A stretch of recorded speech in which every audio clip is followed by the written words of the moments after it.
Welcome to Blast and Stash It, episode 159. This is the first time watching show. Hey, Joe, why don't you give us a rundown of what we do on this show? What we do down this road is we are a bunch of middle-aged guys that read comic books, and then we have opinions about them because we're old and grumpy. That's pretty accurate, too. Yeah. We pick up our new books each week, and we give them a review. We talk about them, we blast them, or we stash them. Before we jump into the books of the week, I'd like to remind everybody, hey, give us a thumbs up. Make a comment down below. Share this video. I greatly appreciate it. And if you really, really like us, you can go to Patreon, support us over there. Kick us $1. That gets you entry into some great prizes for the week. So all that money goes into prizes for you guys. So go check us out over there on Patreon. Link is somewhere in the description, right down here somewhere. Maybe I'll put it somewhere in the video. This is the last episode we're going to be recording. Next week, we'll be going back live, hopefully. So we'll see. That way, we're about getting up at 6:30 in the morning to record this, for me at least. So, well, that's because you live in a horrible part of the country. I do live in a horrible part of the country, the PNW. Okay, let's go to jump into the books. Go ahead, Joe, with your first book this week. First book. Should we just go ahead and get this one out of the way now, so we can go ahead and get our thumbs downs and everything, and people can just have an issue with us. Let's talk about Marvel Comics Not 1000. Yeah. If you watch my show, I celebrated my 1 millionth show. So how did I come up with 1 million? Well, what I did is I did an analytic review on the algorithm of how many times the word Pocan has been used in the last 7 years. It's over 1 million times. So technically, it was my 1 millionth episode. Okay. That same logic is what made this happen. Okay. Regardless of that, besides the occasional just weird one-pager that was obviously very politically given to cause some sort of rhetoric, other than that, the actual story in this was actually really good. I love how they took the timely character of the Black Mask and kind of converted him into Thundar, which was kind of sort of always a confusing thing in the golden age of comic books things. Then they streamlined him out throughout history. They have an occult behind it that's very superhero tropey, and I love that trope. It's a great trope of scientists and how that all kind of affected with the original Human Torch. But then what they did with the actual mask itself, I thought was ingenious. The whole point of the mask is to make you equal to somebody in battle. So now it becomes a battle of will and not power, right? The equality of it. I thought that was really good. And then come find out it's about Eternity, a character in Marvel Comics who I don't think gets enough love. And the whole point of Eternity as a character in comic book history is he restores balance, you know, the yin and yang, if you will. And the ability and part of the mask is actually a part of him. So it makes sense that it creates this equal in battle. I like how they keep referencing that kind of yin and yang type of mentality to it, making things equal and fair to start the ground over again. I thought that was a great storyline all the way through. Most of the other stuff I found entertaining. I loved Hellcat's little thing in there. I loved White Tiger's one-pager in there. Captain America's essay down below. Didn't much care for that one. And I didn't care for America Sanchez and her short-sightedness of the world around which she occupies. I didn't much care for that either. I thought those were very self-written, like somebody has an issue and they want to write about themselves, so they hide behind the character to show that it's something. I thought it was very weak writing. I didn't get anything from it other than short-sightedness. But a lot of it was good. The Red Wolf thing, I did not understand that. I tried to research the Red Wolf character. I don't know what they were talking about in that. I got a little lost in that. The Hulk eating the microphone, that was great. The stuff with the Fantastic Four was great. There was a lot of great stuff in here, so much stuff. But overall, I'm just trying to focus on that overarching story because that's something we're going to get in 2020. And it's kind of something I'm looking forward to. So, yeah. So I'm 50-50 on this one. Like, some of it I want to blast, and some of it I want to stash. So I'm kind of in between. I went with the Captain America cover, and I did a 1 in 50 Marvel Comics cover. So I had a reader copy, and then I had one that my wife really liked and told me to buy because I do what my wife says. Yeah, I was trying to get that Brooks Captain America. That's my favorite one of all I time. wanted the Mickey Mouse one. The Mickey Mouse with the Avengers there. I tried to get that one, and that just wasn't happening. Guy got to it before I did. I know Drew got one. I'm not sure if there's a Virgin version of it and a trade dress, but Yeah. Drew got the Virgin of it. So, yeah, there was a lot of this I skimmed through. I didn't read the whole book. I'm kind of flipping through it, and I'm reading. I'm following the timeline where it says Origin of Galactus revealed in Thor 169. So I'm making sure I'm checking that stuff out, kind of reading it. But there was a lot of stories in there that I did not like. I did get that there was a character there talking about the mask throughout the whole thing. That was kind of a theme. It went to it, but came to a different story, went back to it. And I thought some of that stuff was great, especially the guy was handing out the mask when he was explaining what the mask does. He says, unfortunately, cancer is not a man. There's not something I can be equal with. I can't do this anymore. Mm-hmm. When he handed that off. The one question I have too is there was that one when that guy was all shot up with the mask, and the guy's like, "I got to pull your mask off to see who you are," to make sure, and he died. Did he die because the mask got taken off? Does the mask have healing capabilities? Yeah, the mask is what keeps you alive. Okay, so when he's telling him don't take it off, he was trying to save his own life at that point, and he knew that. Yeah. Okay. Yeah, he has no healing powers at that point, so it pretty much killed him. He killed the guy. Yeah. Killed him. Some of the stuff I didn't understand why it was in there. The Doctor Strange fighting his robe or his cape to be put in the washer, and he's sitting there naked reading. Yeah, I think they just wanted to have a funny quip in there, because look at how many people were actually involved in this. And without treading on the same ideas, not everybody can write something epic. So you do something a little silly. Plus, the concept of Doctor Strange needing to clean that cape every now and then is kind of funny. He's got to be pretty dirty. But I did know that Al Ewing wrote quite a few of them. I don't know. He wrote like 60% of this thing. I didn't understand like the Chavez, Miss America thing. That was. Yeah, and I guess maybe I should clarify my issue with that. I clarify because of its lazy writing. The reason why Chavez is here in her little town or whatever is because some people were being bullied, which is, I know bullying's bad, but comparatively throughout the rest of the world, it's not that bad. Where if you're homosexual, let's say, I'll just go ahead and throw this out there. If you're homosexual, you can literally be jailed, beaten, and like terrible things happen, thrown in insane asylums throughout the majority of the rest of the world. So I'm not buying that your parents sent you there because some kids were getting, maybe a little bullied on a block road, when really, if you're a true superhero, you need to be where the most amount of people are suffering. Apparently, America Chavez doesn't have to do that because whatever words. I thought that was very weak writing. Let me be very clear on that, because I've already been getting Instagram messages. I thought it was weak writing. I don't think the character's weak. I don't particularly like or care for the character. But if you're going to be a superhero, you need to be where the people actually need you. And I don't think bullying justifies that. I think death, murder, wrongful imprisonment, that kind of should be the reason why you should be there. But and that's me getting way apolitical on it. But then again, you put the apolitical thing in there, so that it gets left up to judgment. That's how I feel about it. One of them I did like that was not associated with anything with the Black Masker thing was and it was kind of weird because they're two tough guys and they're talking about bath bombs. They're talking about taking baths. I thought that was funny, and here comes the napalm, right, clocking back in, so now they're back at it, just, killing, and that was kind of a cool page.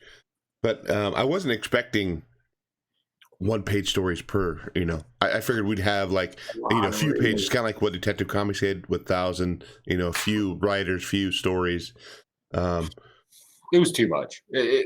Too much. I mean, it was nostalgic. It was great to go back and they kind of hint, hey, this is first appearance of this, or somebody enters the Marvel universe. That was kind of interesting. I like that, in almost like a history kind of a way. And Yeah, it's a one pager of advertisements, an overarching story, and it's a reference book for first appearances or significant issues. yeah, But it's everybody like Kareem Abdul-Jabbar, I think, wrote a story in here.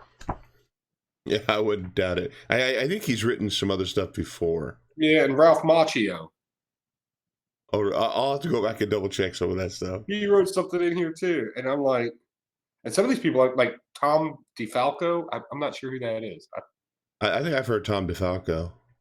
I'm not sure. Um, It's crazy.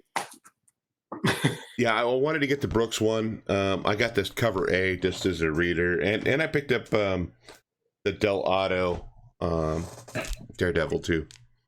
That was Nice. pretty cool. But for $10, I mean, I may pick up that Brooks cover still just because I love that cover. But man, if I want to collect the rest of them, I would wait a year and see if they're going to all drop in price. I'm not going to sit there and buy all of them. Yeah. Off the bat. Okay. So let's jump into another book. Let's jump into. Okay, I think I'm going to go with this one. I know you talked about it. I really enjoyed it. It was not what I thought it was going to be. And that is it's by IDW, John Lee's, Ryan Lee, Mountainhead. Oh, yeah. This was not what I thought it was going to be. I thought it'd be more of like in the woods, that kind of mountain craziness kind of stuff. But the story starts out with this father and son breaking into a home in Oregon, Corvallis, Oregon, which is a real place. People who are not from Oregon are not familiar with it. And his dad's talking about why he's not stable, why he doesn't stay in one place, because the government's going to come after him. He needs to constantly be shifting and moving, and this is what needs to happen. And they end up getting caught. And then we find out too that this is not even his real son. It's a kid he kidnapped, and now the social worker's bringing him back to his real family, this kid up in Canada. But this kid's really conflicted with stuff because he kind of wants this family environment, but what he's used to is the stuff his dad's been teaching him. Don't stay in one place. Keep moving, and that's what this kid's struggling with right now. And I think at the very end, the dude that does come out of the mountains are trying to figure out what's going on with it. Let me see. Flip to the page. They're at some event, I think. Oh, that's not even at the end. That's at the end. He's talking. The kid's being conflicted. He's thinking about don't stay in one place and all that. But yeah, this was not what I expected. But it was good. It was really, really good. I like the psychology of it. Thinking about this kid's only. I think he says how old he is. 12, 10. Yeah, he's right around there. Yeah, 12, preteen.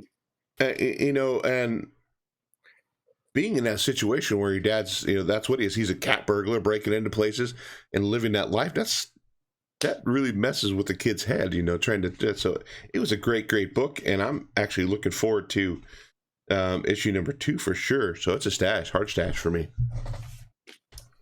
Yeah, I'm in love with this book. And this was just somebody had recommended on my Instagram, By the way, if I'll reiterate this, if you know something that's coming out next week and you would like our opinions on it, let us know below. I'm happy to pick up books and stuff like that.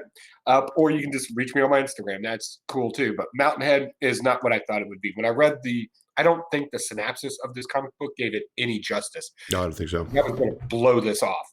Every time I hear psychological thriller, I'm like, it's a horror story. You got a crazy guy with an axe. Got it. Don't need it. But then somebody recommended it, and I was like, oh, okay, well, you know what? We'll go ahead and check it out. What's a couple of bucks, right? So we went down there, we bought it, I read through it, and then I read it again because that's how you know something's good. Because you want to catch every little nuancey thing that you could have possibly missed in this. We deal with classic paranoid schizophrenia, right? The belief that something's out to get you when you have no proof of it. Conspiracy theory based paranoid schizophrenia. It's great. And then we see him passing it on to the child. And the child starts picking it up. Now, is it paranoid schizophrenia? It's not something that is taught or learned, but now it's more of a trait that the kid has where it's actually distorting his world view. And I love that aspect when you were looking out the window and you saw normal. And then you kind of saw it through his eyes and how creepy and scary it looked. I was like, oh my Lord, this is psychology 101 right here, right? Like we could write a book off of this. It was absolutely fantastic. And we know we have some sort of mysterious threat out there with the guy coming out of the woods. I think that's great. I think you definitely need that. It's definitely let's not just focus on the kid and his issues because that will just turn boring very quick. We need that kind of supernatural thing or the possibility of a supernatural thing happening. It fits the tone. Normally, I'm not a fan of this particular type of art that was in here, but I honestly could not imagine any other type of art for this story, if that makes any sense. Like it's right there with the perfect style of art, like Middle West. Like we're often commenting on Middle West.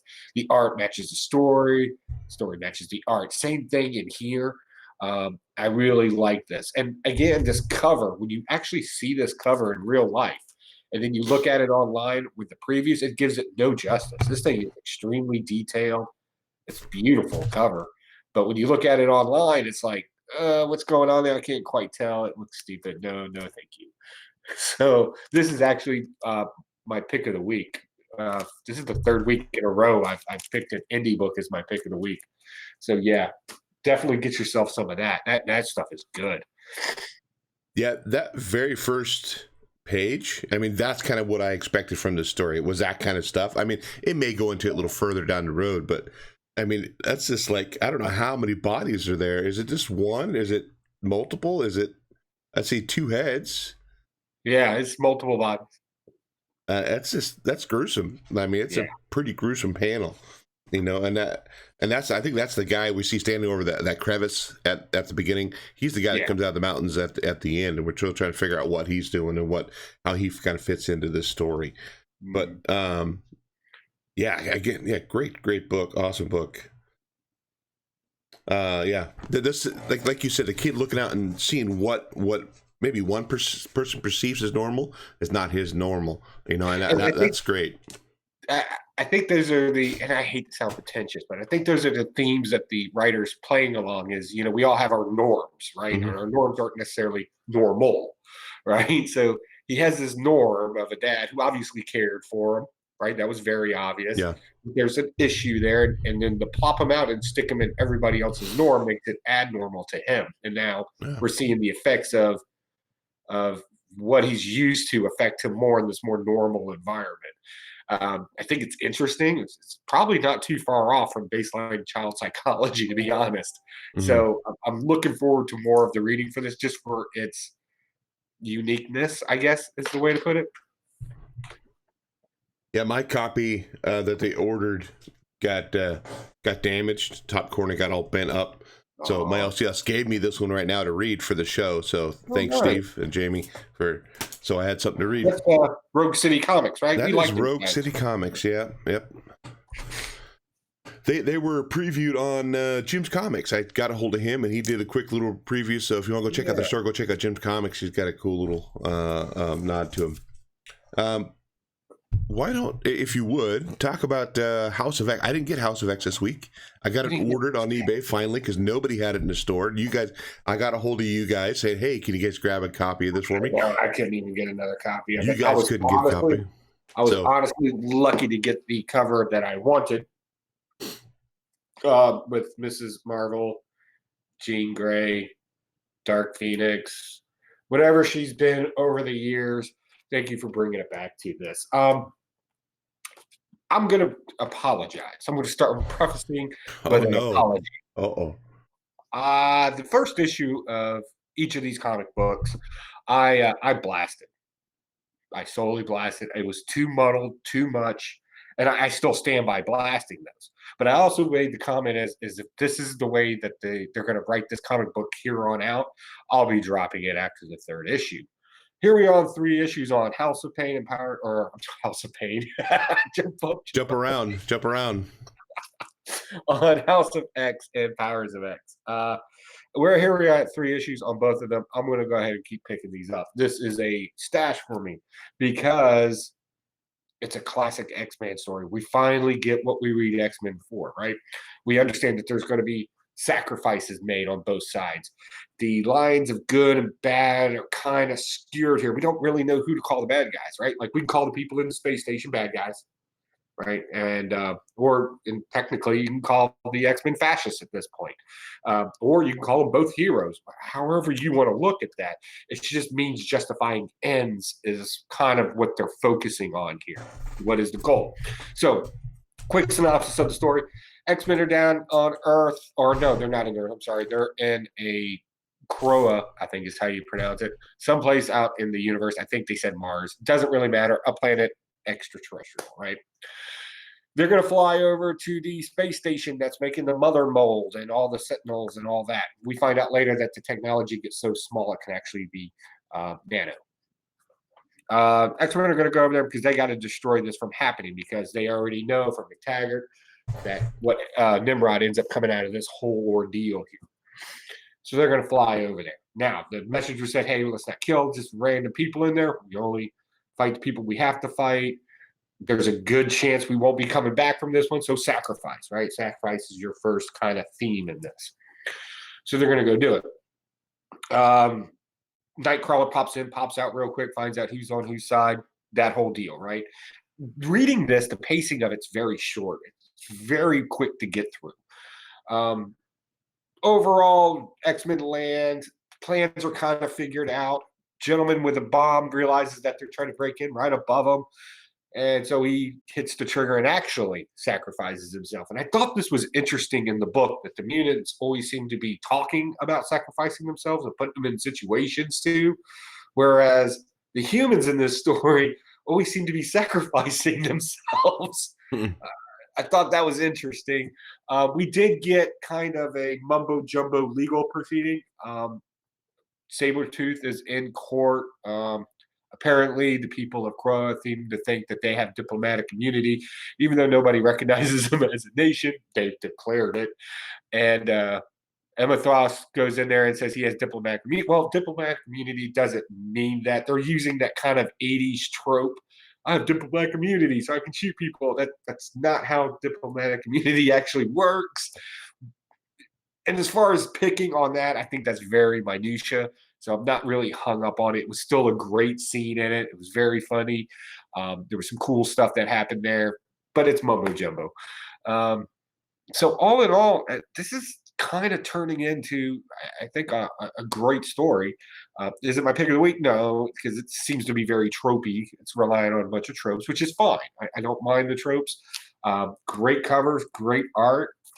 We got our heroes interacting with each other. We got, even though they know kind of sort of the future, they're effectively, I don't know, it just seems like a more cohesive story now, and it's not all over the place. So I think that's why I'm really liking it. Somebody even asked if are you sure maybe your expectations just didn't get dropped so bad from X-Men that it's just halfway again. And I actually thought about that. And no, I think it's generally a good story. I like it. I can see a lot of good things coming out of this. But so yeah, I'm definitely stashing it. Was that good enough? Can I go get my coffee now? Go get your coffee. Go ahead. I'm going to talk about Maul, not the Maul, Maul. The Maul or The Maul came out, I don't know, a few weeks ago. It's kind of already been a series. But I'm talking about Maul from Vault Comics. So in this book here, there's a big event. So it's like either global warming, sea rises, sea levels are rising, ice caps are melting, stuff's on fire, and everybody is kind of pushed into this mall. There's lots of violence outside, but everybody's pushed into this mall, and that's where they live. And so we start out with the main character waking up like in this suite or in this room, and he realizes there's a dead guy there who's kind of a leader of one of these big gangs in the mall. So now he's getting set up. The guy who died, his daughter pops in. He goes, so, well, guess what? We're killing you. We're going to take you out and put you into nothing. We're going to kick you out of the mall into that. But this main character, his dad's fairly rich too, and he's trying to essentially bribe them into letting him go. But yeah, it's crazy. He breaks free from this lady, the one that's trying to capture him to kick him out of the mall. He's running through the mall, different areas.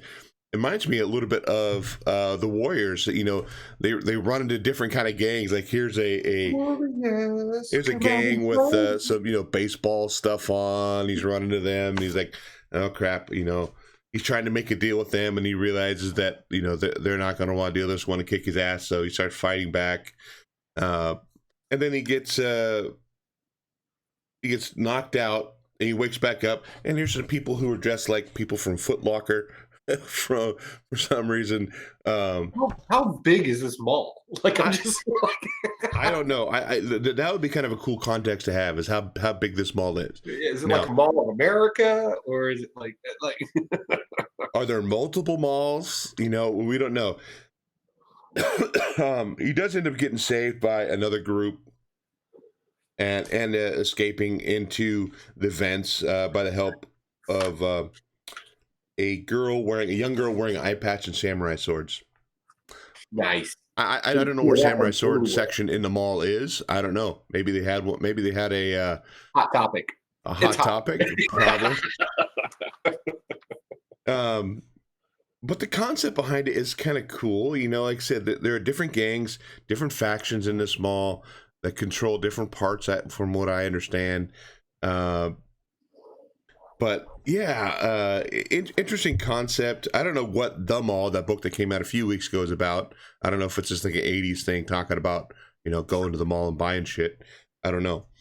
But this has a cool aspect to it. They don't explain what's going on outside other than the beginning, saying, the global warming or whatever it was that caused it. We don't know if there are mutants out there that are flesh eating. We don't know any of that stuff. Kind of interesting to know what's going on out there too. But it wasn't too bad. It was a pretty good read, pretty fast through, a lot of action in there. The art was fine. I didn't dig the Warriors kind of thing with the different, kind of fad groups. The Foot Lockers. I love that concept. That is great stuff. I imagine, if you've ever seen Gangs of New York, at the very beginning, you have the priest coming up with his gang. We got the Dead Rabbits, and we got all these different games. They're announcing themselves when they come up, and that's why I think the Foot Lockers, the Hot Topics, coming in. But you were never on a sports team and announced yourself on the field, like "Let's go Tigers!" It's the same thing. It's just I guess so. But yeah, it was an okay book. Like you said, how big is this mall? I want to know, because if it's a mall like I have here. That's not many people living in this mall here. So I like that. If it's like a Mall of America, I think that's like thousands of acres or whatever. Mm-hmm. Maybe more like 100 acres, but still, that's huge, right? Like you can get lost in that thing. I've known people that gone to Mall of America and like they can't see it all in a day. It's absolute. There's car dealerships in it. It's ridiculous. No. Is that the one that has like rides too? Yeah, like water parks, rides. It's got everything. It's in one of the states that has nothing but it, right? So I forget which one that is. That offends somebody. Sorry, you live in a garbage place. Oh, wow. Okay. Going to your next book, Joe. What do you want to talk about? I don't know. Maybe I just want to sit on here for an hour and offend people, apparently, today. Okay. Let's go with Batman and Superman #1. I have to, again, preface this. First off, thank you, DC. Everybody said that you were going to be failing. You're going to be done. You can't write comic books anymore. Everybody's been saying that, and then you churned this out. I thought this was great. I loved it. We're playing off of the Batman Who Laughs. We're continuing on that story, only now we're going to add Superman into it. I thought that was awesome. And the Batman Who Laughs versus Superman is scary to me. Like, it's just generally scary because he's just as smart as Batman, right? And he knows how to take down Superman. I thought that was great. The bleeding from the eyes, the morbid bodies everywhere that looked like superheroes. The whole who are the Secret Six theme that is going on here, but then they don't really rely on that storytelling at all throughout it. Like, it doesn't match the title. I like that because it gives comic book readers that are kind of familiar with comic book history. It kind of gives them a snippet of where they're going with this. And then adding a new character like the Batman Who Laughs into it is just phenomenal. The art in this, I enjoyed the art in this. It seems like a step back from the clutteredness of like Justice League and everything else. You get these wide open spaces in here, whereas in Justice League, we'll take a look at those, like every bit of space is being used to cram something in there. Understanding that the Batman Who Laughs is nothing more than a negative of Batman, you can kind of find out. But this is where I thought was just the best. These little Robins that are bopping around. They thought it was a boy that was kidnapped, and then come to find out, it's Shazam. Like, there's your spoiler. It was awesome. I loved it. So apparently we know that other superheroes have been infected, and we got some good stuff coming up. I think it's a great little mixture into that dark metal universe. And then, was it metal? Yeah. Dark metal, and then bringing it to the forefront now, because it was a great comic book series. I loved it. I loved the concept of it. You know, fighting your negative has always been a comic book thing. Like, we saw it in Black Panther, right? Black Panthers. We saw it in Iron Man when he fought the bigger, badder suit. We saw it in Captain America where he's fighting somebody with the syrup. But in this case, instead of it just being a negative for a different reason, we're generally dealing with the negative of yourself as evil, right? If the superhero is personified as good, then your evil can't have any good intentions, right? It's got to be evil. And I think we kind of missed that kind of storybook telling. We haven't seen that a lot. Like, our villains today seem to make sense, right? Like Thanos wanting to wipe out half the universe. What is it? Killmonger and the reasons, his motivations for wanting to be in charge. Everybody kind of has these good reasons, it's just the wrong route. We don't have anything evil anymore. And now we have that. And I like that concept. And I think this is going to go very far. I'm enjoying this. Thank you, DC, for stepping up that comic book writing game. Love you. Yeah, I thought this was better than the Batman Who Laughs main title that came out that just ended. That was one. The art in that book was I don't like Jock's. I like Jock's like covers and stuff like that, but when he does interiors, to me it just feels like he's too rushed. You know, he's not used to that kind of work or that much work. But I could be wrong, and you know, tell me down below. Let me know. Hey, you're an idiot. I don't care. Yeah, I do love that reveal at the end, that the Shazam and that dark version of Shazam. And I think he's supposed to be that. I think in the solicit they say in the number 2, you know, the first appearance of the Shazam Who Laughs, you know, the dark multiverse Shazam. So does it say? So let me see here. They don't say what Earth that is in that Batman Who Laughs kills Superman. It's not the main continuity Earth. It's a different one, right? Right. Well, the assumption is that I think that's going to get cleaned up, but I think it was just there as a you know, not even Superman safe in this story arc. Yeah. Right? Because it would be easy to say, oh, Superman could just, you know, whatever. I like the fact that they just kind of just right there, boom. Yeah, nobody's safe in this villain. Yeah. Okay, good. You've set the preface. I like it. Yeah, because in that one panel, they show what Martian Manhunter, Red Tornado, Wonder Woman, Plastic Man, Flash, are all just dead. Yeah.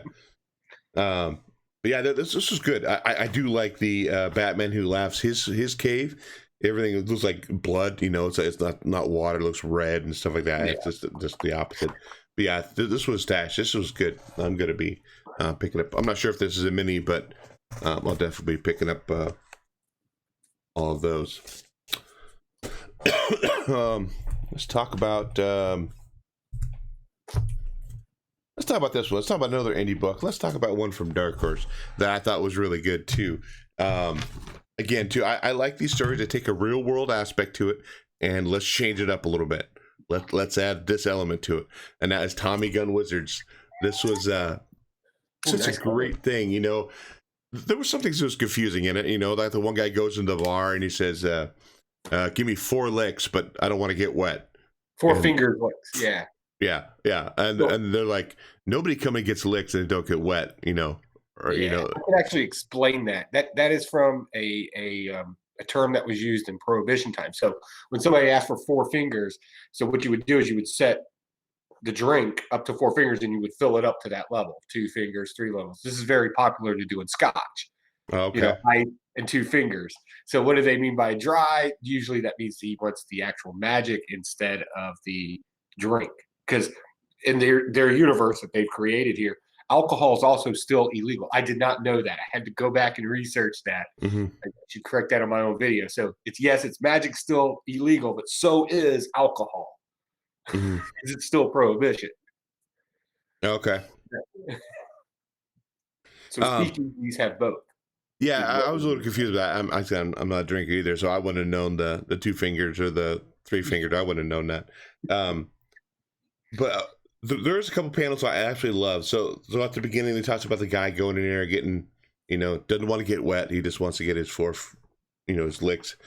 And then Elliot Ness breaks in. And then it says earlier that day, it says, let me stop you there. Let's backtrack for a moment. That's to me, I love that panel because that's what they do in movies and stuff like that. It's like, it's like, okay, no, let's give a little backstory to it. But yet, that was kind of cool. And they talk about Elliot Ness. They're talking about, and the guy's pointing out his people on his team, and Pack Detective enjoys a little lick to get his hair perfect every time. So I don't understand what the lick does. They talk about that, getting your hair perfect or doing this little thing for you. I don't know exactly what that means. It's just a slang term for magic.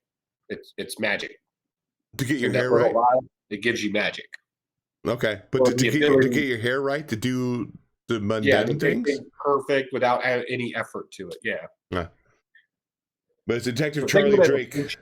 Think of it as a potion that can be taken to Yeah. give you magical powers. Well, I get that, but I just don't see where it would. I see magical powers to shoot lightning at your finger, not to get your hair perfect. But maybe Yeah. he's taking a jab at this guy too about always trying to be, how he always looks so perfect, never that. You talk about Lady Killer Hotshot, secretly gay. So we have our gay character, we have our diversity character, and then we have the old school Dick, the drinker, and we have the real big guy. So there's four characters on his team. But they're in there busting that bar down. They got a boiler. The guy can create fire. He can get knocked out. And then later down the road in the book, we do have our Sean Connery character coming in, the Chicago way. Chicago way. The Chicago way. So that's the drinker. That's the old school character coming in. But they find out there's a little more to it too. Not just necessarily that's the bars that's doing it. The church has something to kind of do with it too. But what a great story. I said the real world element of Ellie Ness, Al Capone. Let's add magic to it. Let's add something else to it to make it just that little twist. That's what was great. I do love the interaction between the characters. I think they all fit well, and they all had their own little portion to the team, Ellie Ness's team. Yeah, I think it's a great book. And at the end too, he has that. Elliot Ness has that thing. Do I need to take lick this thing in order to maybe get the advantage, just to get what I need done? Do I need to break the law in order to do what I need to do to make sure everybody else is safe? He kind of has that little element too at the end of it. Whatever it takes, he says. But this was Stash. This is good stuff. Yeah, I shouldn't have liked this. Like, like definite, right? If we were to define it as something that Joey just doesn't normally read, this should have been in there. But I read it and I was like, oh my God. First, it's very well written. And here's why I kind of have my problem with some period pieces that steal, or not steal, but borrow from another medium. They write it like it's the 1930s, right? The 30-ish Prohibition era, right? So people talk a very specific way in that. And generally that gets left out of a good story, that type of dialogue. That's in this dialogue. 19 that era of kind of common terminology for things, and to some degree that can be somewhat like a lick or four fingers or things that were used at that time as as relevant as Dude is today, right? They didn't do that. They stuck true to the time era of it. They kept the language, the dialogue, the backstory. Even in the background, you can see these posters talking about Valentine's Day massacres and stuff like that all through this book. So they definitely stay true to the world building in that. And I think that's what its saving grace was for me, because it's easy to take a story from the past like Robin Hood, right, and then give him a steampunk gun or something, and he didn't just make them all talk like it's today. That's not good writing. That's lazy. They took their time on this, and I love the art in it too. I think it's a little simplistic than it needs to be, but it's good. I like the concept of Al Capone not being the main villain in this, right? The main villain is this white wizard kind of guy. I'm not sure if we got his name or not. If we did, I've already forgotten it. But I like his evilness, right? He's kind of like the guy behind the scenes pulling strings. I like that. I think that makes sense in a mafia type setting. I like the fact that Alien Ness and his crew, the original crew's there, and then they added a couple other guys for a little flavor, gave them a little background. That's great. So yeah, I like this. This is going to be okay. I'll definitely pick up issue 2. I could see where it could go off the rails really quick, and just turn into a horrible book. Like, that's the unfortunate thing about comic books when you put things in a series. You put all your effort into one, and you just kind of blow off the other ones. I hope that's not the case here. I think you got something that can honestly a lot of people can enjoy, whether it's on the shelves or in the dollar bins. Regardless, I think it's a good comic book, and I would definitely read this. Yeah, it looks like it's only a 4-part miniseries. So, I mean, hopefully they'll be able to tell and be able to wrap up and not get too far off the rails on it in 4 issues, which I think is good.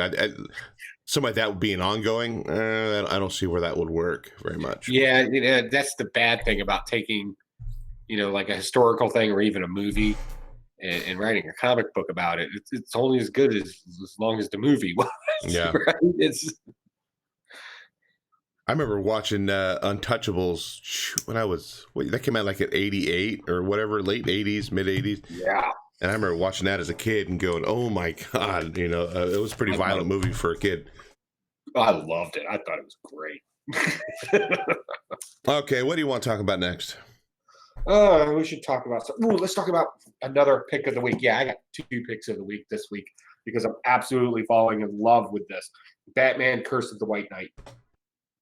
Oh my God, this is so good. This is I can't talk enough about it. And I know some people have been kind of rough with it, and I would recommend you go back and read it again, because this is good. We get a little bit of history, right? And history's a big part of this overall story here. Sins of the past, father, sins of the past, being redeemed today, disrespecting a family, and coming back to reestablish your name, back when, you had legacies and stuff like that. That stuff was important.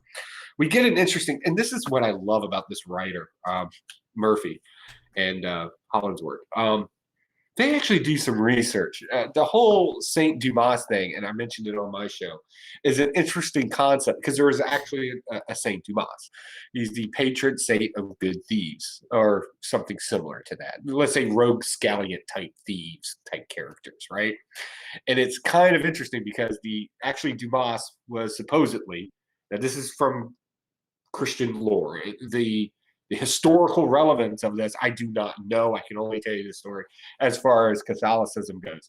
But Dumas was one of the people that were on the cross next to Jesus. Remember, Jesus went up on the cross. There were 2 thieves behind him. Dumas is one of them. He's the one that had direct conversation with Jesus, saying, "Please do not forget me, do not abandon me," yada yada yada. Jesus said, "You will always be forgiven in the kingdom of heaven," yada yada yada. Right? Not to make fun of anybody's religion, but I don't want to get hung up on nuances here. Mm-hmm. So after all that happened, he becomes a saint, Saint Dumas. He's been blessed and endowed. And there's actually some stories in Catholicism where he kind of went out and preached the word as well, and it's kind of interesting. So they made him the patron saint of good thieves, or patient thieves, or patented thieves, or something along those lines. That's great because it actually fits into this whole where we get Emmett Wayne trying to steal something. right? And the order is there to kind of take him to America because there's a great evil there and kind of fix all that up. And then we throw in Azazel, who obviously has a different recollection of his family history, not being this vampire creature or whatever. We haven't gotten that in a flashback scene yet. I got a sneaky suspicion we will soon. We also know that Azazel, during his regular human career, is the best way to put it, was kind of a special ops kind of guy. He's got some friends that are special ops kind of guys and gals. And they're going to go hack the Batcave and cause all kinds of trouble to Batman because Batman's his enemy. I'm really digging this.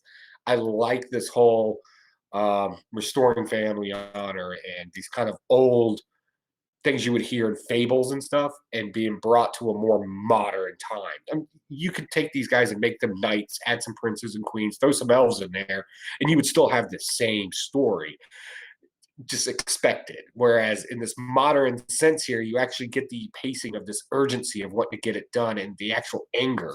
Again, I can't call Azazel a bad guy in this, right? He's just mad. he's mad and he wants justice. What does Batman want? Well, he's mad and he wants justice. So I'm really digging this. And the whole Joker thing in it, I could Joker did his part in it. Why he keeps continuing in it, I don't know. It's not a Joker story, so that can go away. But I think Gordon's or Commissioner Gordon, who's trying to run for a political office, is finding out the woes of family as well. All this whole thing's about families. His own daughter being Batgirl, how that can affect him in elections, public personas, yada yada yada. I like it. It really hits on family, past family, and just that whole conducive unit of how to control it. So yeah, that's a lot of words for saying I like this book, but I do. I like this book. I like where this is going. Yeah, I do like the thought of honoring your family name, because that's kind of what it goes down to too. The Waynes and Asriel's family. What's her last name? Do you say? Oh, you're talking about yeah, it does. I forgot it. I was that was last But name. yeah, I do like that aspect of respecting and rebuilding your family name and trying to find honor in that. That's great stuff. There was some other stuff in here too that I caught. I never would have even thought of. Like the woman. I don't think she ever says her name. Kind of Amanda Waller looking woman comes in and talks to Bruce Wayne, saying, "Well, we know who you are. You can't tell everybody who you are because this will happen because." Wayne Industries stock will drop. You lose money. It'll affect the economy and Gotham completely and destroy everything that the city itself. It's interesting. You think about that. If that would happen, yeah, you call him Batman. Oh, wait a minute, dude. Why are we investing in this guy who's Batman? I don't agree with his tactics. Whatever that. That's kind of interesting aspect of it. Then we have Harley Quinn pregnant. We don't know what that's about. Is it Joker's daughter or is it Napier's daughter? We don't, or a kid. We don't know. Another line I do like in here when Azrael's with his team, he says the red really stands out. He says, "Doesn't matter. God will protect us." No armor, no camouflage, anything. He just goes, "We're gonna go red." We're gonna honor that. I think it's about the family color or something. Yeah. It's not very, you can't, it's not, military tactics, you don't wear bright red when you run around out there. Yeah. And that's why I also mentioned in my own show, not to cut you off, but I found it very interesting. Every time we get a panel of just Azazel by himself, he's in these bright colors and he's taken up a great portion of the page. He's super big. And I think that's to kind of reflect his, not dominance, but just his biblical authority at that point. His righteousness at that point, being big and bright. I like that. I thought that was interesting.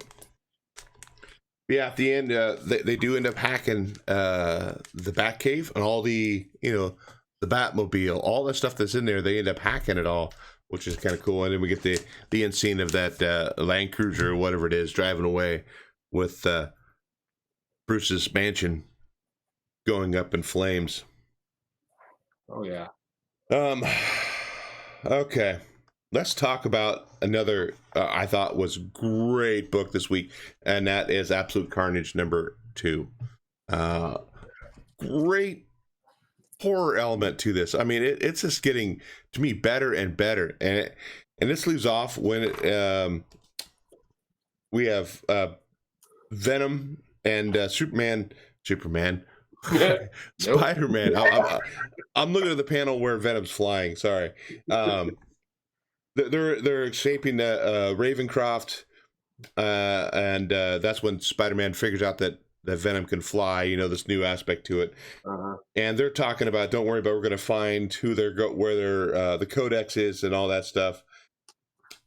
And I think my favorite part, though, is towards the middle of the book when Scorpion's getting attacked by all these Carnages, and then we have Miles Morales in there too in the middle of it.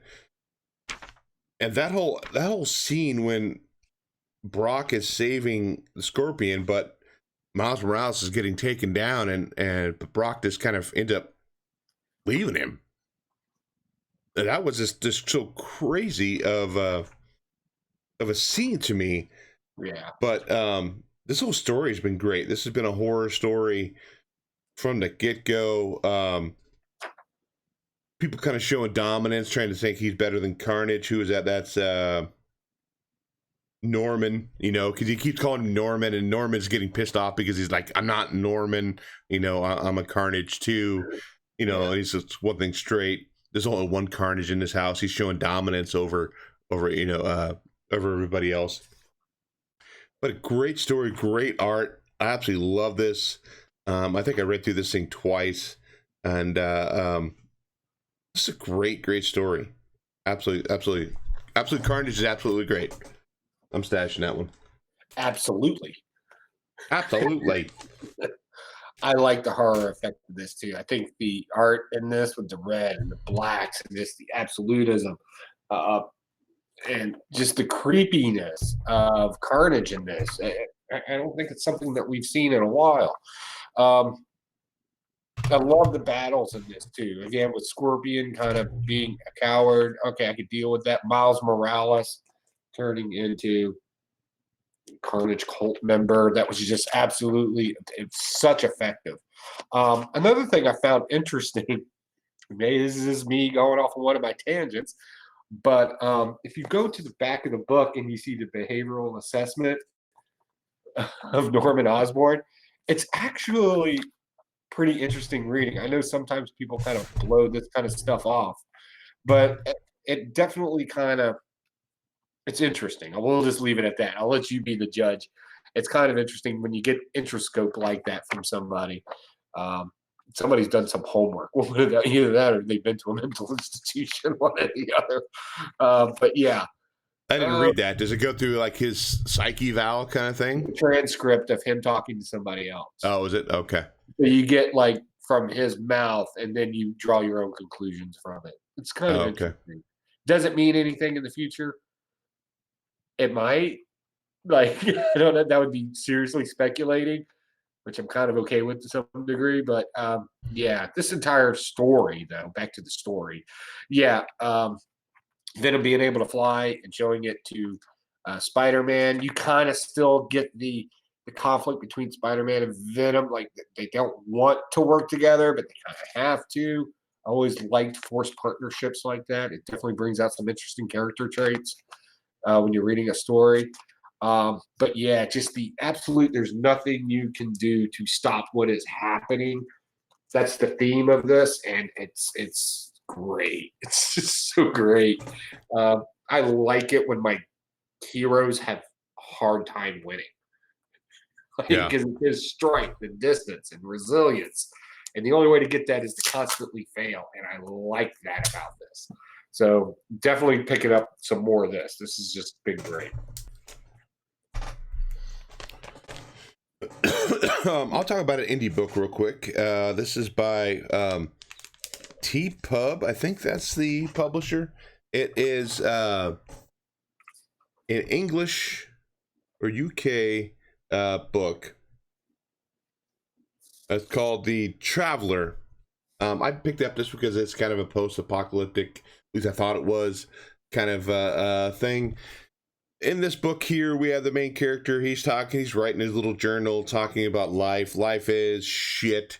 And he talks about his father being in the Russian Empire, getting killed, his mother becoming emotionally distraught and kind of leaving. And he's this little sheep farmer, and he's getting ready to, kill himself because he's kind of done with life. Life just doesn't do anything for him. And as he's got the gun up to his head, this little portal opens in the background, and this future guy comes walking out of it. It might kind of remind me of Back to the Future, when Marty McFly was wearing that radioactive suit. And the guy's like, "Stay back, I don't know who you are." And he ends up shooting him and killing him. And he lets him lay overnight, and then he finds out it's just a man. It takes his mask off. It's just a regular man. And this man has this gauntlet little thing on, and it clicks, and it disconnects from his arm. This guy puts it on, and it clamps down, and it sucks him into a portal. So he goes through this portal, landing what looks like in the middle of a trench in World War II. So he's kind of doing a little time traveling. But he finds out, too, though, that he's going through these different jumps. Some was hell, some place I visited were frightening, some were incomprehensible, and some were even heavenly, meeting with the Native Americans. And then he finally goes to one place he thinks he's kind of happy. He meets this woman. They kind of have this little relationship. But, he's leaving her this note saying, "Hey, I'm not sticking around. I'm taking off," because he realized kind of that he could not be happy with her because she ran to the arms of somebody else when she was in time of distress. So he finds out, too, though, that he can kind of like figure out where he wants to go just by thinking about it. So he puts his gas mask back on. He says, "Take me to a place where they speak either Ukrainian or Russian. Take me to a place that can cure me of this disease," because he's coughing up blood. He's not sure if it's because just the overall health or if it's something to do with this gauntlet and time travel and warping. "Take me to a place to where they can be happy to find me." And it ends with this. It looks like maybe he's in Germany or whatever it is, but that's how it ends. Just him popping into this place. They have a gun on him. Very, very quick read. I might find issue 2 to follow up and see where it goes, but I think it ended too abruptly for me. It didn't give me enough. That's the only downside to it. It just didn't give me enough to really want to really know. If they gave a little more backstory of this last place that he ended, is it going to be a place for him to find this stuff? Just a little more hint to that, I might pick up issue 2, but unfortunately the way it ended, I don't know. Is that a local comic book artist? Because I didn't even see that in solicitations. I saw it in solicitations. No, this is T-Pub Comics. This is a UK. It's from the UK. So, I emailed them on the end here. They said something about, "You enjoyed this comic, like to read more from T-Pub, visit us." And this says, or email info for a free pack of digital comics. So I emailed them to figure, hey, let's go check out some of the other stuff and kind of see what they're all about. But yeah, I think this is a UK, England book. This was solicited like 4 months ago. It was supposed to be out like last month, but it never showed up, and it finally showed up this week. But again, too, it's like there's not enough depth of the story for me to really want to follow through. But there's only 4-issue miniseries. Maybe down the line, if I could find them on eBay or something cheap, or if I can get them in cheap, maybe. But I'm interested to see what else they offer. But that's it. Okay. All right, I guess I'm going to talk about stuff. Talk about stuff. Let's talk about Justice League 30. It's a lot going on in this. This is interesting. This is where we're kind of transforming from the year of the villain, or part of the year of the villain, into the war with Doom. We got Justice League. They blow out the whistle to bring everybody to the Hall of Justice and deputize them all, because apparently they have the authority to do that. Maybe. Like, okay. Starman still exists for some reason. Nobody really knows. Perpetua has been freed. Her sons are trying to destroy her, and we're still looking for the third one out in the universe someplace. So this is how it breaks down. Superman and the originals. That's what we'll call them, or we'll just go ahead and call them what they're insinuating in the story. The better ones tell all the other superheroes, "Hey, we're about to go to war. You guys need to go out there and fight them because we're going to break off into specialty teams and go try to stop everything." So, congratulations, you're cannon fodder. Um, that's I know that's a satirical look at it, and again, we're middle-aged people with opinions. That's how it kind of came off. Also on the flip side, of course, Lex Luthor has Doom. They've recruited everybody that they pretty much need in this beautiful splash page right here. Again, the problem I've always had with these books is they use so much in a picture that it's kind of hard to tell everything going on. So Apex Luthor, Jarro, or Starro's in it. No, wait. Jarro's in it, but Lex Luthor's using Starro's powers to find out what everybody else is doing. If that's confusing, it's because it is. Um, so our superheroes split up, and somebody messes with the timeline machine because that's what you do. Wonder Woman and Superman go to one part of the future, and we get, is it pronounced Candy? I don't know. I've never read his comic books. Apparently, Candy's in that future. However, Commandy? Yeah. Commandy. I hate it when they do this, where they do a page where heroes are someplace and then there's an advertisement. So you think that's a different part of the story, and then it pops up. I hate it when they do that because it's actually part of that. They should just put the advertisement on the other side. Again, that's formation. And then we get Flash and Green Lantern. They're in another person, of course. They're going to run into the Justice Society of America. I'm super happy to see Justice Society of America. I actually have the issue that first has Justice League and Justice Society of America in the first crossover of it, and it kind of explained the multiverse a little bit. The original 12-cent issue. Okay. I have that issue. It's really awesome. So yeah, it's kind of cool to see that again, but we've seen this several times. But we got all your favorite characters. We got Hawkman, we got Spectre, we got the original Sandman with the gas mask, we got Hellcat. Like, we got just great stuff. And then we got this very long description of the Legion of Superheroes, which we'll talk about that in a minute. All in all, this is not a bad book. I thought it was a little cluttered on the art. The story, I'm able to follow along and it makes sense. I'm enjoying it. I like it when we have these big epic battles in Justice League, because Justice League is the only one that can really get away with these type of comic book storytelling, because there's just so many, right? And they're not going to sit there and try to make every single dime off of us by making every single character have their own spinoff. So it saves me a couple of bucks. So yeah, DC, you're doing a great job. Keep it up. I'm enjoying the story. This one, I decided it's going to be a stash. Let's talk about the other Kate's book this week, and that's Venom number 17. It starts off with this, it's Spider-Man, Venom, and Ravencroft, but this is more of a Dylan and is it Normie Jr.? Yeah, Normie Jr. And Reed Richards from Ultimate Universe.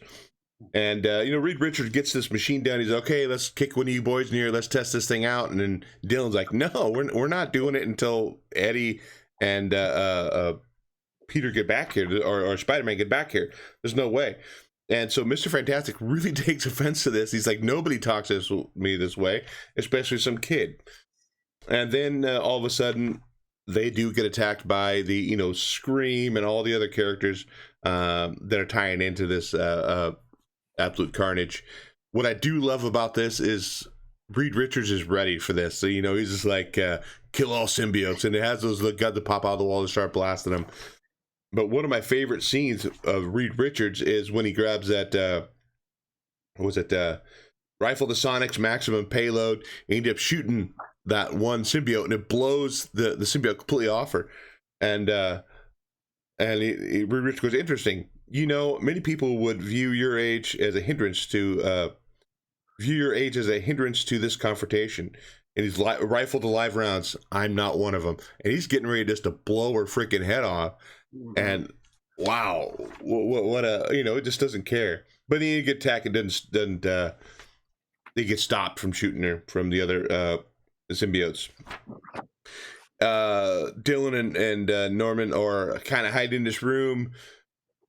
The one symbiote gets through, busts through, Well, getting ready. The room. You should describe what the room is. Well, I guess it's an armory, huh? And a whole bunch of guns and stuff. These kids are hanging around with guns and bombs everywhere. Are they just regular guns though? They're not like special weapons, are they? It's the room's full of weapons. They did it in the one page.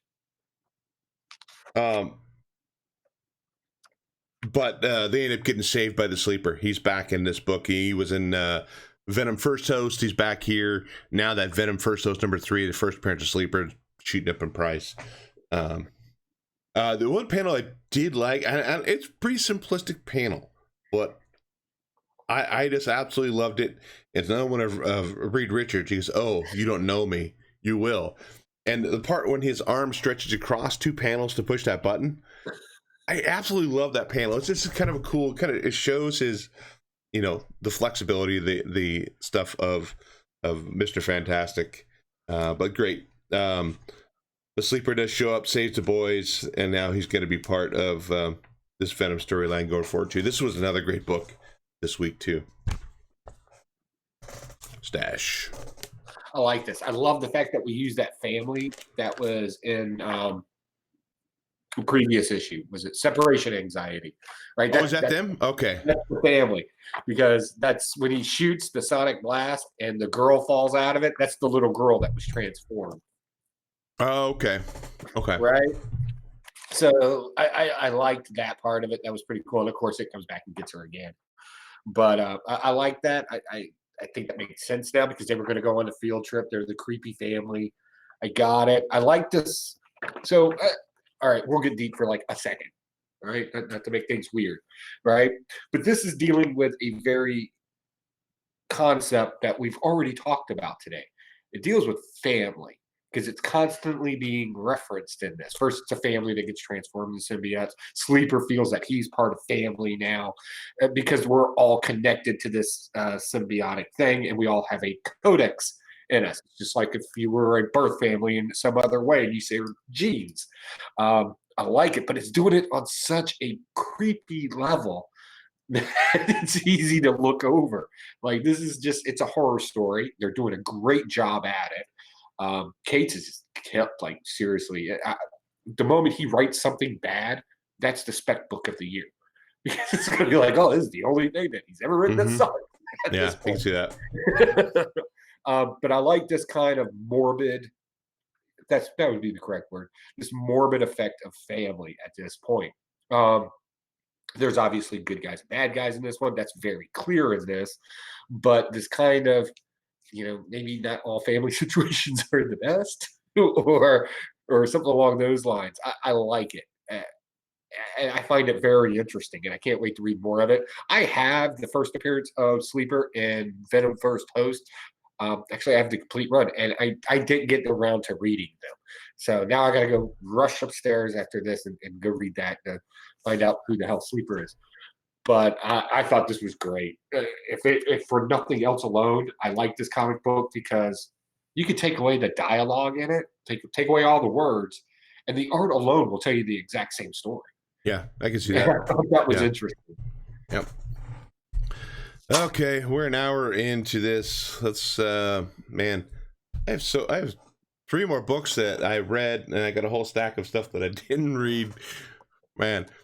Either I need to cut back and think about, okay, I'm only doing an hour show. I don't need to buy all of this crap.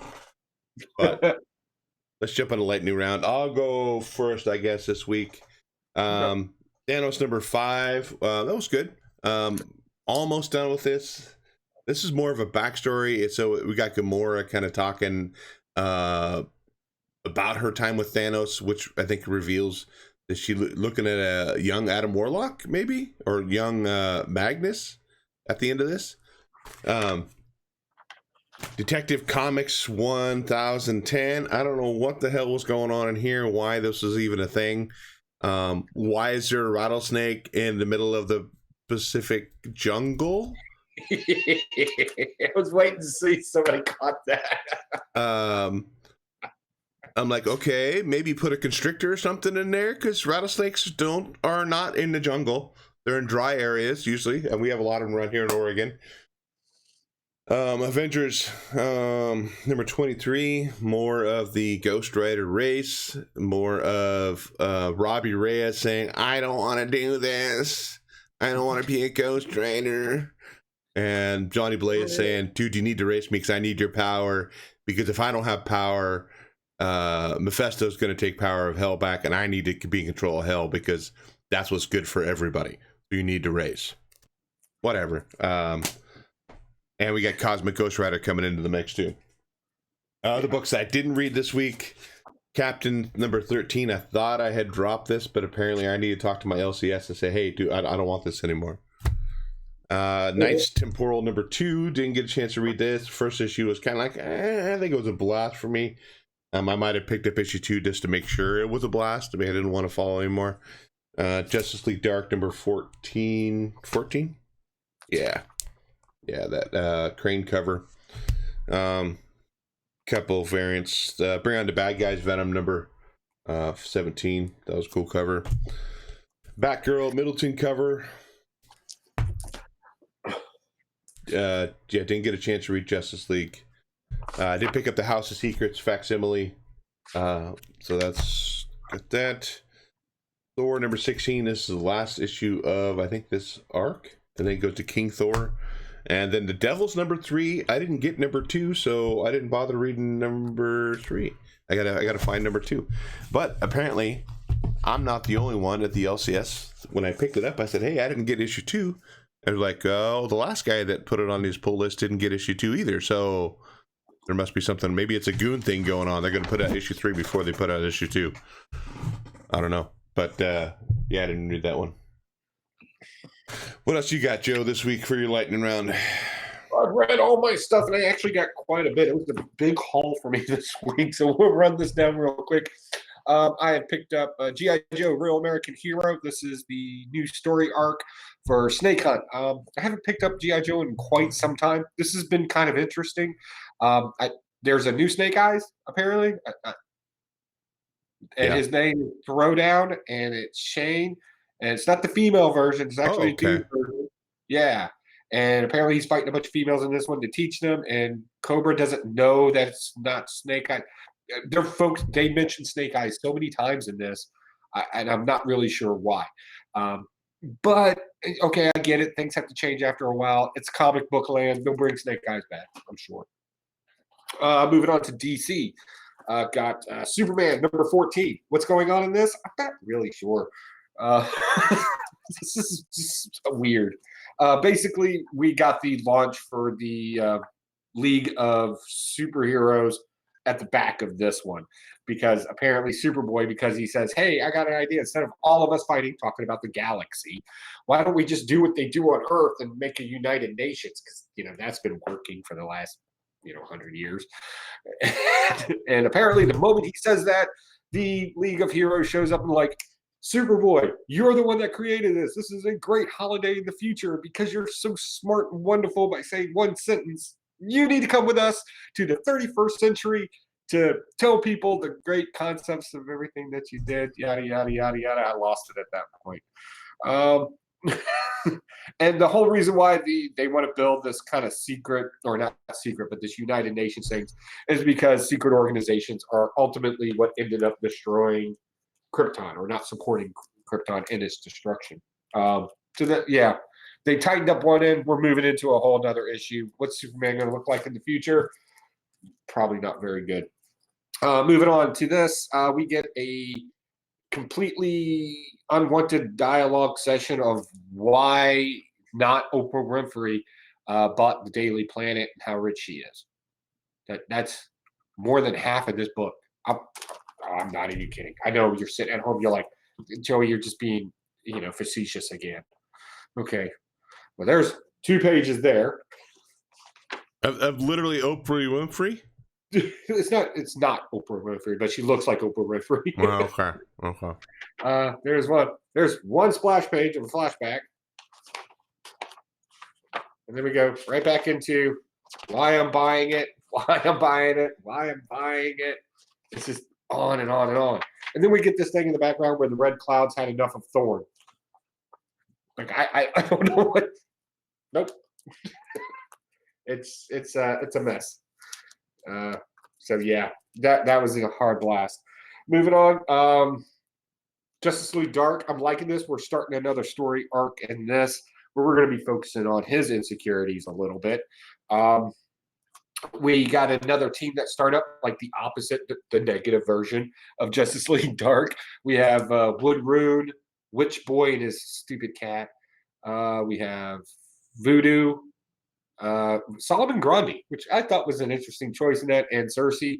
Apparently, they got some issues and they want to cause some chaos because Magic overall is kind of out of whack right now, and people are making moves to take advantage of it. Freedom Fighters. I looked up on Comic-Con. I don't know why more people aren't buying this. I love Freedom Fighters. In this one, we actually get the origin story of Condor in this and how he basically grew up in kind of like a slave type situation in a factory and his escape. Detective Comics, I agree with you on this. This was kind of weird. A lot didn't make sense. Like Panthers also don't live in Asian Pacific waters. Like that's not a thing either. However, the fact that there was 2 World War II veterans on there that still were able to live, I kind of mentioned in my own show about something we found out when I was in Korea in '96, where there was actually a World War II veteran who was still hiding from U.S. troops. It was weird.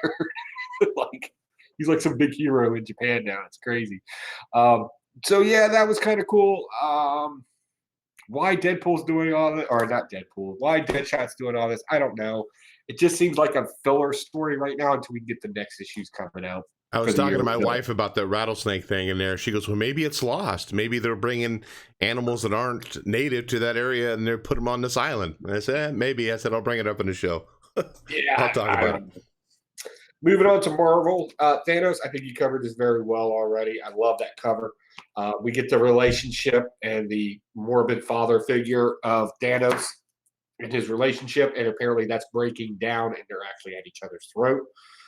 Superman life story, man, this had a lot of heart. Spider-Man? Yeah, Spider-Man life story.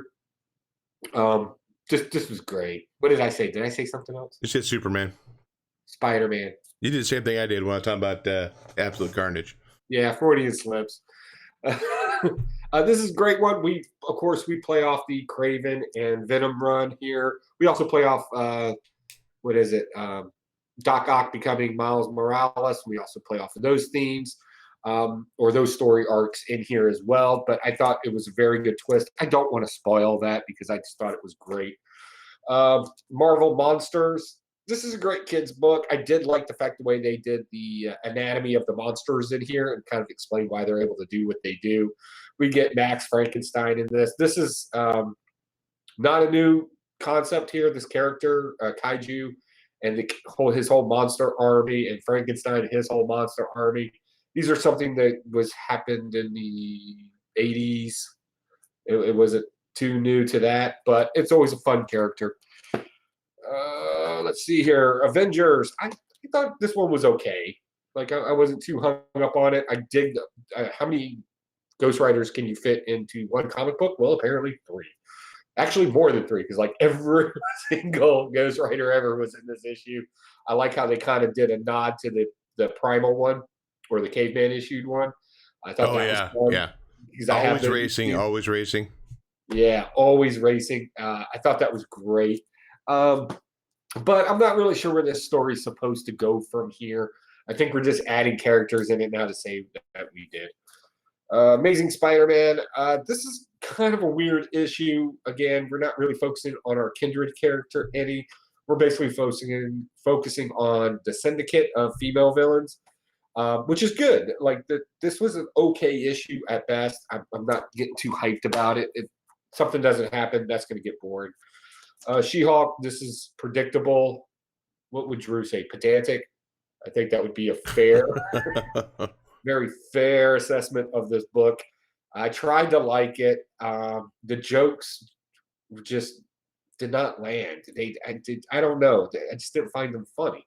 And I've read She-Hulk. I have some She-Hulk issues, and I've always found her to be very lively and a character, right? And in this one, it just seemed like script writing and just mundaneness.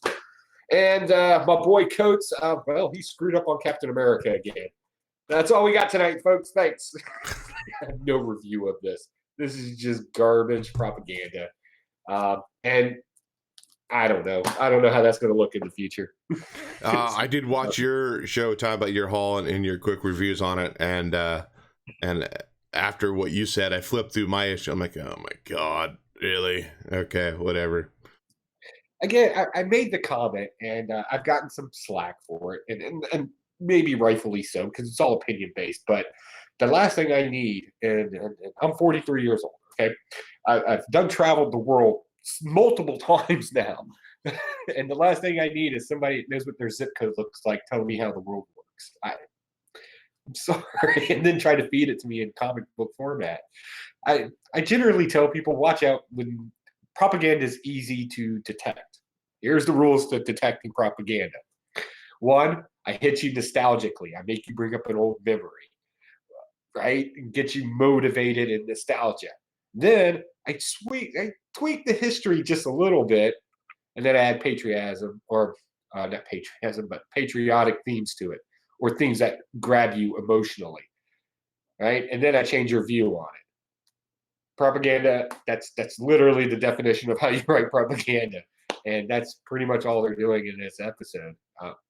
It might as well be, because that's all Kate's, or not Kate's, but that's all Coates really wants to do. He wants to write television shows. He doesn't want to write comic books, and it's very obvious. Yeah, I definitely, when I saw that in my stack, I said, I'm the type of person, like, if I order something or I leave it on my pull list, I feel obligated to pick it up, just because to me, that's a commitment to my LCS saying, yes, I'm going to pick this up. And I'm flipping through my stack of books. I'm like, really? Did I not drop this yet? Okay. So I said, hey, here's the thing. On my next order from, I'm going to say, hey, I'm dropping Captain America. He's like, no, I'll take care of it right now. So hopefully I won't have another Captain America until Coates is off there. If Coates jumped off there, I might jump back in and see what the other writer's doing with it. But I think this brings up another just quick thing we can talk about real quick. Let me get your opinion on it. Politics, as people have always said, have always been in comic books. Yeah. And they would be right in saying so. But so is religion. Yeah. Religion's always been in there too. And it didn't cause as many problems or complaints as the politics in it today has. And like St. Dumas. St. Dumas, that's Catholicism.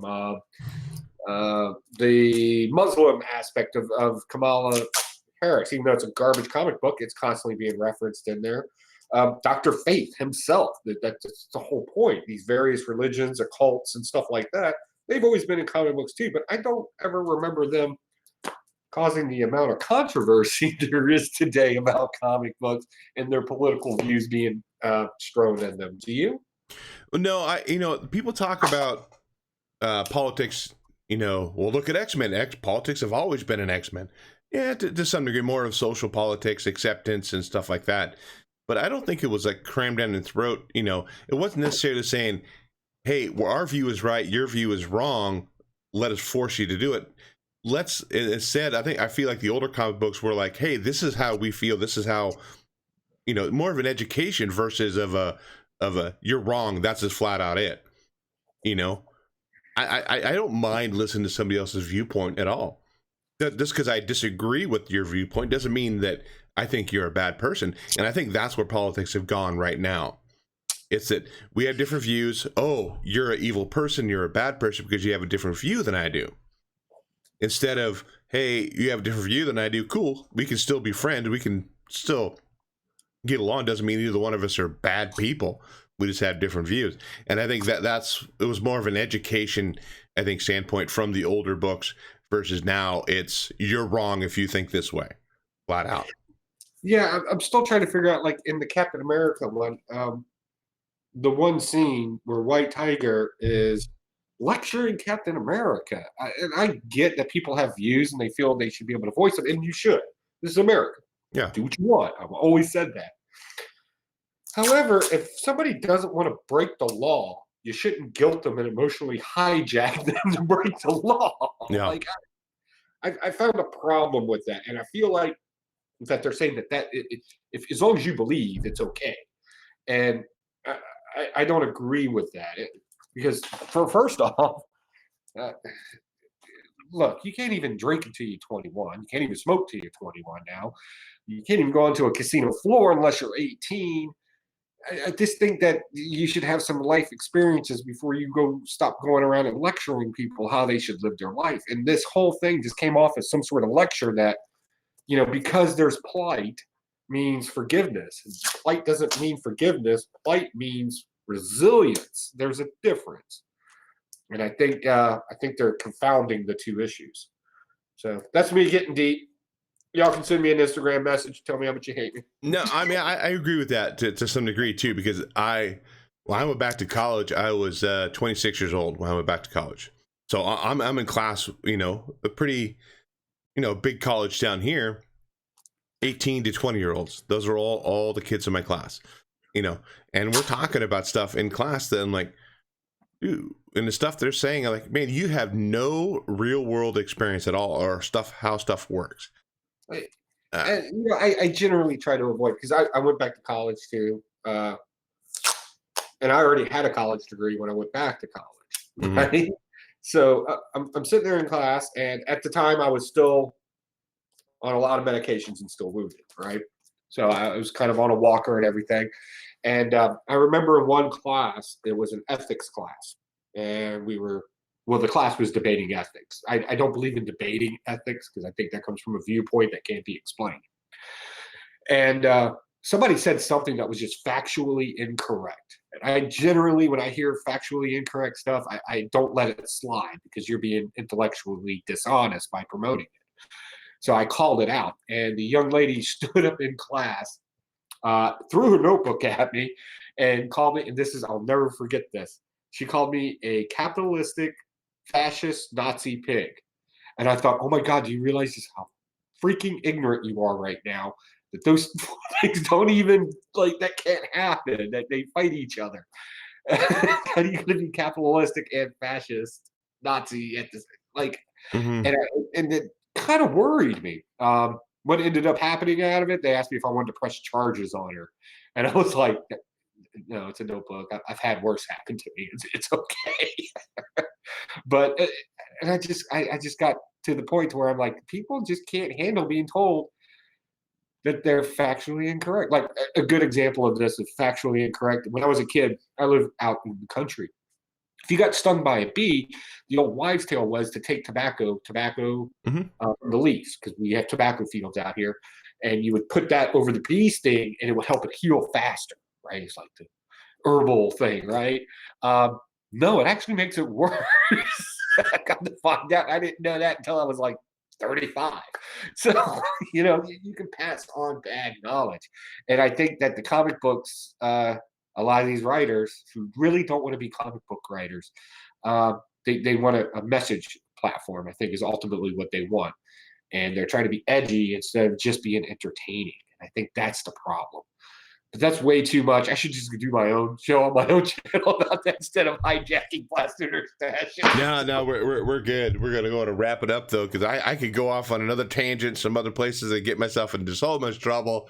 But we're gonna go and end it right there. So make sure you go check us out on Facebook, on Twitter, on Instagram. Go check out our Patreon page. We give books away. I'll be announcing the winner for the book for August. Probably next week when we're live with the rest of the guys. Hopefully everybody else will be able to make it.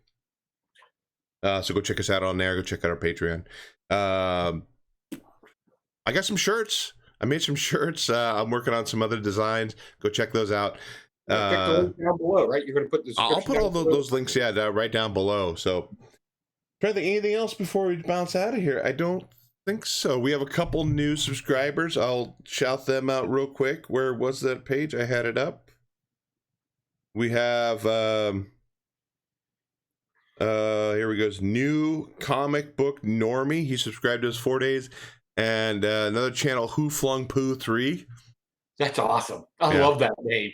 So we'll find out. Maybe if they're gonna be flinging poo our way or what. We'll find out. So until next week, whether you blast it, whether you sash it, happy reading, and we'll catch you guys next time.